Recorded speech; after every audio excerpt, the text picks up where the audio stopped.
शंकर जी का स्मरण किस रूप में करना चाहिए? गुरु के रूप में करना चाहिए। गुरु शंकर रूपिणम।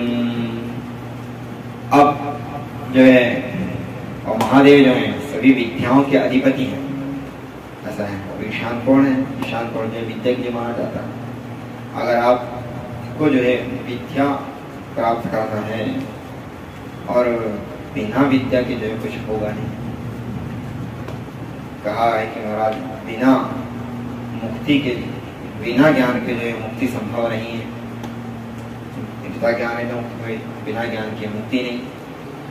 अब ज्ञान क्या है? तो ज्ञान जो है विद्या, विद्या के द्वारा जो है मुक्ति होगी। अब जो है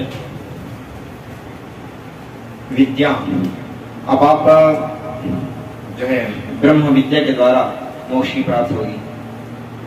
अब मोक्ष होगा, मोह का भंग ही मोक्ष।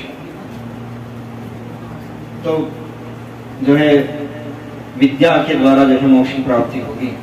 और मोक्ष क्या है? मोह का भंग ही मोक्ष है। अब आप ये समझ लीजिए कि आप लोग सोचें कि मोक्ष मतलब मरने के बाद कोई एक गति। और मरने के बाद किसने देखा कि मरने के बाद क्या दशा होगी हमारी? आप प्रत्यक्ष देख लीजिए। प्रत्यक्ष जो है विद्या से आपको कैसे आनंद मिलता है। जैसे कि आप गणित या जो है कंप्यूटर के विषय की आपको जानकारी चाहिए, ये मोबाइल के विषय में ही आप ले लीजिए कि आप मोबाइल जो है चला रहे हैं और आपसे जो कोई आपका एप्लीकेशन वगैरह नहीं खुल रहा है, और क्योंकि उसका आपको ज्ञान नहीं है। परंतु आप जब किसी नॉलेजेबल आदमी के पास गए और फिर उसने आपको जो है नॉलेज दिया कि इसको जो है इसका एप्लीकेशन आप ऐसा उपयोग करिए, खेलने का हो या फिर आपका जो है कोई सरकारी कार्यों का आदान प्रदान का, और जब वो आप सीख गए, जैसे आप वो फोटो वगैरह बनाते हैं तो जो है ऐसा आप एक्सेल वर्ड वगैरह आप सीख गए, तो उस पर आपको जो है आनंद की अनुभूति होने लगी। और कब हुई वो आनंद की अनुभूति? जब आपको ज्ञान हो गया। तो विद्या प्राप्त करने में, ज्ञान प्राप्त करने पे ही जो है आनंद की अनुभूति होती है। ये प्रत्यक्ष है, ये भौतिक बात, ये लौकिक उदाहरण है। अब जिस प्रकार से लौकिक विद्या प्राप्त करने पर लौकिक क्षण सुख साधन जो साधनापेक्ष जो सुख होता है वो क्षणिक मात्र होता है, तो ये लौकिक सुख आपको प्राप्त हुआ।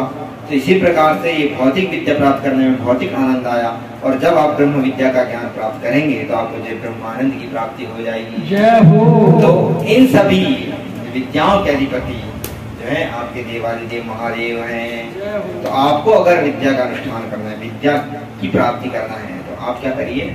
महादेव की शरण में जाइए, और उनकी कृपा हो गई तो फिर जो है वो तो दीन दयालु है। थोड़ा सा मनाने में समय लगता है, पर एक बार मान जाए तो फिर साहब वो सब कुछ दे देते हैं।